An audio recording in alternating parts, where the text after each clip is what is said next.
প্রথমে দেখে এটি একটি পরিত্যক্ত ভূতের বাড়ি বলে মনে হতে পারে। যদি তা না হয় তাহলে এটি কি, প্রশ্নটা সবার মনেই আসতে পারে। এটি আসলে একটি হাসপাতাল, যা নওগাঁ জেলার আত্রাই থানাধীন হাটকালপাড়া গ্রামে অবস্থিত। 1985-86 সালের দিকে নেদারল্যান্ড সরকারের সহায়তায় সরকার প্রত্যন্ত এলাকায় 800টি হাসপাতাল নির্মাণ করেন, আর সেই 800টি হাসপাতালের মধ্যে এটি একটি।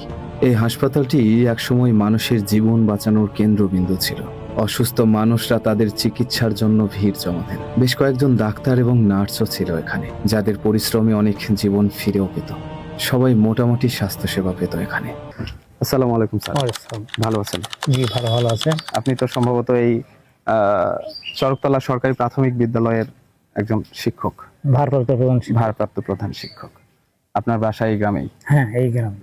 আচ্ছা, আপনি কতদিন ধরে আছেন এই আমি স্কুলে? স্কুল স্থাপিত থেকেই আছি। আচ্ছা, স্থাপিত 1974 সাল, মানে অনেক দিন, দীর্ঘদিন ধরে আপনি এখানে আছেন। যে দীর্ঘদিন ধরে আপনি যেহেতু এখানে আছেন, সেহেতু আপনি এই মেডিকেল সম্পর্কেও অনেক কিছু আপনি জানেন। হ্যাঁ জানি, একজন ডাক্তার আসছিলেন। আচ্ছা, নার্স আসছিলেন? হ্যাঁ, নার্সও আসছিলেন। হ্যাঁ আসছিলেন। আচ্ছা, তো তারপরে এই হঠাৎ করে এইসব বন্ধ হওয়ার কোনো কারণ আপনি জানেন? কেন বন্ধ হলো, কেন সবাই চলে গেল, আর কেনই বা আজকে এই মেডিকেলটা একটা ধ্বংসস্তূপে পরিণত হয়েছে? এক সময়কার একটা ইতিহাস। হ্যাঁ, আবার অনেকে বললেন যে নাকি এখানকার হচ্ছে বিভিন্ন রকম বরাদ্দ, এই সবকিছু নাকি বন্ধ হয়ে যাচ্ছিল, এইসব নাকি বন্ধ হয়ে গিয়েছিল। এটা তো আমাদের আমার জানা নাই, এটা এই সম্পর্কে আমি জানি না, বলতেও পারবো না। সময়ের পরিবর্তনে এই হাসপাতাল আজ ধ্বংসস্তূপে পরিণত হয়েছে। কয়েক যুগ ধরে এখানে কোনো চিকিৎসা হয় না। ভবনটি পরিত্যক্ত, দেয়ালে জমেছে মরচে, ছাদে গজিয়েছে ঘাস। এই হাসপাতাল আজ শুধুই একটি স্মৃতি, এক সময়ের জীবন্ত একটি ইতিহাস। এটা একটা নেদারল্যান্ড কোম্পানি, আমরা শুনছি যে নেদারল্যান্ড এখন তো আর নাই, সারা বাংলাদেশে নেদারল্যান্ড তো চলে গেছে। তারপর থেকে এটা ওইভাবে পরিত্যক্ত হয়ে আছে। পরে এই যে নতুন যে ডাক্তার সাহেব আসছে, ইনি বারবার আমাদেরকে বলে যে ভাই এখানে তো কোনো ওষুধ নাই, এখানে তো কিছু নাই, আমার তো কোনো বাজেট নেই। এখানে কোন পোস্টে আছেন? মানে ফার্মাসিস্ট। মানে এখানে কোন রকম কোনো স্বাস্থ্য সহকারী নেই? এখানে ফার্মাসিস্ট ছাড়া কোনো পদ নাই, মানে কোনো পদই নাই, শুধু একটাই পোস্ট, ফার্মাসিস্ট। আচ্ছা, আপনার কাছে কি কোনো রকম কোনো রোগী আসে? হ্যাঁ, অনেক রোগী আসে।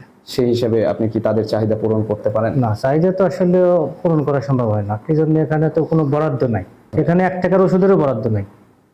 1 টাকার ওষুধের বরাদ্দ নেই?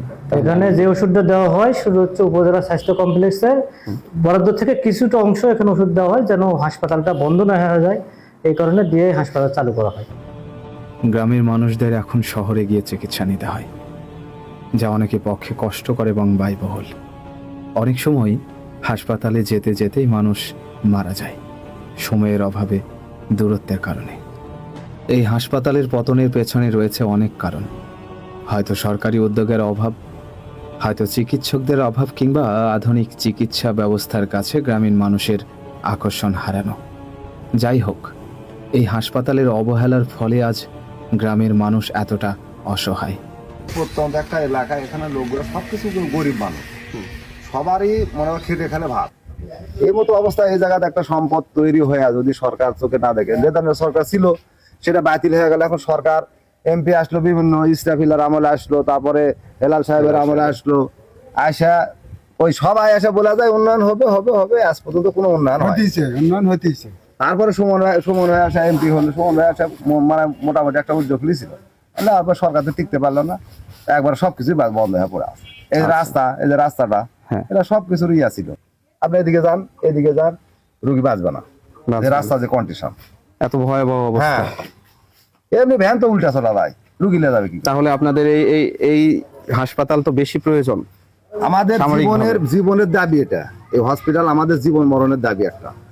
এই সম্পদটা আমার বাবারা দিয়ে গেছে, সম্পদটা রক্ষা করে যদি সরকার সহৃদয় হয়ে এখানে যদি ভালো কিছু একটা করে, আমরা সরকারের কাছে, যে কোনো সরকার আসুক, যে সরকার আসুক, আমাদের চাই হলো উন্নয়ন, আমরা চাই সেবা। যদি এটা যদি সরকার দেয়, তাহলে আমরা সরকারের কাছে, যে সরকারে আসুক তার কাছে আমরা চিরকৃতজ্ঞ থাকি। এই হাসপাতালের গল্প কিন্তু শুধু একটি ভবনের পতনের গল্প নয়, এটি গ্রামের স্বাস্থ্য ব্যবস্থার অবহেলার গল্প। এটি আমাদের মনে করিয়ে দেয় যে উন্নয়নের নামে যেন আমরা গ্রামীণ অবকাঠামোকে ভুলে না যাই। এই হাসপাতালের পুনরুজ্জীবনই হতে পারে গ্রামের মানুষের স্বাস্থ্য সুরক্ষার নতুন আশার আলো। প্রয়োজন শুধু সঠিক পরিকল্পনা, এবং সরকারি ও বেসরকারি উদ্যোগের সমন্বয়।